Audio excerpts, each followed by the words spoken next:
Here's Lee Barker. It's October 7th, 2008. And Lee, while the financial world is in chaos, you've succeeded in doing a financing in China.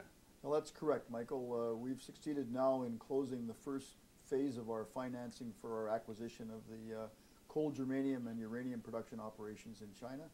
We raised $2 million, closed it last Friday, and we're in the process of raising the additional funds now for the expansion. Why are you interested in germanium? Well, germanium is a commodity, Michael, which is not going to go into a recession like most high-volume commodities we're seeing now.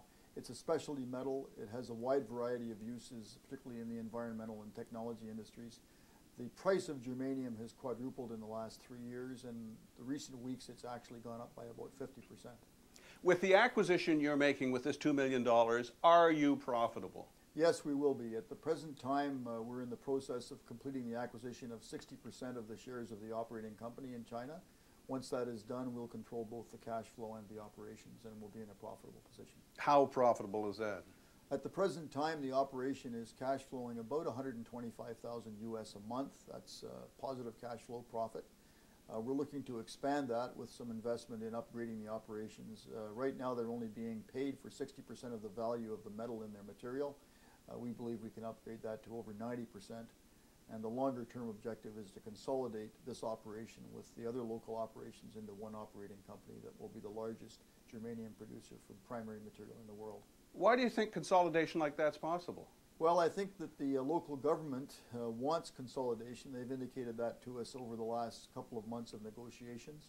The fact that there are 4 or 5 small producers in this area with individual waste piles of radioactive ash that have to be put into one area now, we feel that the overall picture is that consolidation will be both supported by the government and it'll make sense financially and operationally. Well, it makes sense to pull germanium out of radioactive ash, but you could also pull uranium out of it. Well, that's correct. This ash is a very, very radioactive material. There's a very large waste pile there now, which we're going to begin cleaning up and producing uranium from, we hope, over the next 18 months. And that waste pile, with the problems it's having with the radioactive substances in it, is a problem for the government, and the government is welcoming us to come in and clean it up and produce a material which can be recycled to the cement industry. Cleaning up toxic ash and turning it into energy and a valuable metal, this has the government support over there? Absolutely. We've received government support both federally through our operations with the National Nuclear Corporation as our partner, and very, very strong local support from both the provincial and the government in the local town that we're operating in. So spell out the next 10 to 12 months for me. What can you see being accomplished? Well, basically our objectives now are to raise an additional $10 million to finance the construction of a bulk sampling plant. But you can make the acquisition with the money you've raised already. That's correct. We will have the 60% of the coal germanium production operations already in place. And then we want to build a small refinery to produce germanium metal at a modest cost. That will give us increased cash flow by upping the value of our production from 60% of the contained value now to over 90. We'll complete the bulk testing for the extraction of uranium from the waste ash, and then go into commercial production and build a full commercial plant.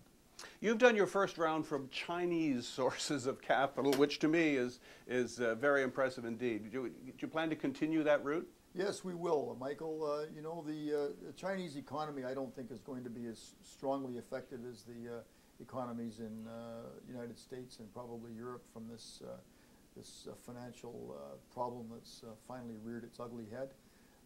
China is going to continue developing. There will be probably a modest cutback in the rate and probably a modest cutback in their GNP, but the country internally is starting to gear itself up to be rather than a net exporter of all the consumer items that it's producing, the internal demand for those materials is going to increase, and I think the same thing is going to happen in India as well.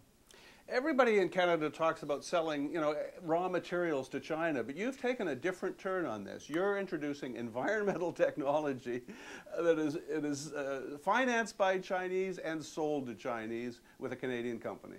Well, once I think people recognize what we're doing, and they see that it's number one, commercially viable, and number two, it's on the green side of the equation in terms of the environmental aspects of things, people start to recognize that we really have a unique situation, and that these two things go together.